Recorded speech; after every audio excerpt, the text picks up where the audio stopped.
NEET paper leak मामले में संसदीय समिति के सामने पेश हुए एनटीए महानिदेशक। नीट प्रश्न पत्र लीक मामले को लेकर देश भर में जारी विवाद के बीच नेशनल टेस्टिंग एजेंसी यानी एनटीए के महानिदेशक आज संसदीय समिति के समक्ष पेश हुए।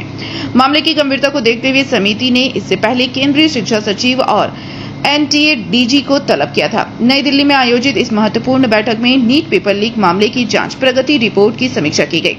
संसदीय समिति ने एनटीए प्रमुख से अब तक हुई जांच, पेपर लीक के स्रोतों और इसमें शामिल संदिग्धों के खिलाफ की गई कार्रवाई की जानकारी ली। बैठक के दौरान आगामी परीक्षाओं की पारदर्शिता और सुरक्षा व्यवस्था को मजबूत करने को लेकर भी विस्तार से चर्चा हुई। प्रश्न पत्रों की सुरक्षा, परीक्षा प्रणाली की खामियों और भविष्य में ऐसी घटनाओं को रोकने के उपायों पर समिति ने कई अहम सवाल उठाए। बताया जा रहा है कि इस पूरे मामले को लेकर शिक्षा मंत्रालय और एनटीए दोनों ही प्रशासनिक दबाव में हैं। वहीं संसदीय समिति जांच प्रक्रिया की लगातार निगरानी कर रही है और जल्द विस्तृत रिपोर्ट मांगी जाने की संभावना है। नई दिल्ली से bureau report, PVTV news. NEET paper leak मामले में संसदीय समिति के सामने पेश हुए एनटीए महानिदेशक। नीट प्रश्न पत्र लीक मामले को लेकर देश भर में जारी विवाद के बीच नेशनल टेस्टिंग एजेंसी यानी एनटीए के महानिदेशक आज संसदीय समिति के समक्ष पेश हुए। मामले की गंभीरता को देखते हुए समिति ने इससे पहले केंद्रीय शिक्षा सचिव और एनटीए डीजी को तलब किया था। नई दिल्ली में आयोजित इस महत्वपूर्ण बैठक में नीट पेपर लीक मामले की जांच प्रगति रिपोर्ट की समीक्षा की गई। संसदीय समिति ने एनटीए प्रमुख से अब तक हुई जांच, पेपर लीक के स्रोतों और इसमें शामिल संदिग्धों के खिलाफ की गई कार्रवाई की जानकारी ली। बैठक के दौरान आगामी परीक्षाओं की पारदर्शिता और सुरक्षा व्यवस्था को मजबूत करने को लेकर भी विस्तार से चर्चा हुई।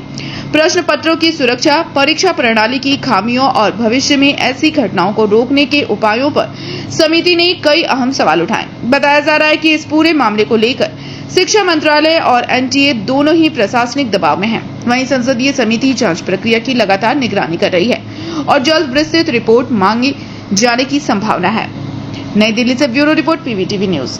रानीगंज में इतने लग्जरी रूम, वो भी इतने कम प्राइस में। सो मैं बात कर रही हूँ रानीगंज के एनएसडी रोड में लोकेटेड होटल अतिथि इन के बारे में। यहाँ पे आपको फैमिली, फ्रेंड्स और कॉर्पोरेट के लिए रूम्स मिल जाएंगे, वो भी सिर्फ 1500 स्टार्टिंग प्राइस में। यहाँ पे आपको super deluxe room, Dulux room, regular room के साथ साथ प्योर वेज रेस्टोरेंट, जहाँ से आप अपने रूम तक टेस्टी फूड ऑर्डर कर सकते हैं। ये होटल हाइजीनिक और क्लीन होने के साथ साथ 27 हेल्पिंग फैसिलिटी भी देती है। High speed wifi, TV with fully AC interior, 24/7 room service, good ambience, clean cupboards, separate geyser facilities, clean washrooms, smoking area. अगर आपका भी प्लान है रानीगंज में स्टे करने के लिए तो आपके लिए ये एक अच्छा ऑप्शन हो सकता है। आप यहाँ पर रूम ऑनलाइन प्लेटफॉर्म मेक माई ट्रिप से भी बुक कर सकते हैं। अगर आप मेरी वीडियो दिखाते हैं तो आपको मिलेगा एक्स्ट्रा 20% ऑफ। अतिथि इन होटल आपको रानीगंज स्टेशन से 5 मिनट वॉकिंग डिस्टेंस पे मिल जाएगा और इन्फॉर्मेशन के लिए आप इन्हें कॉल भी कर सकते हैं। Thank you for watching.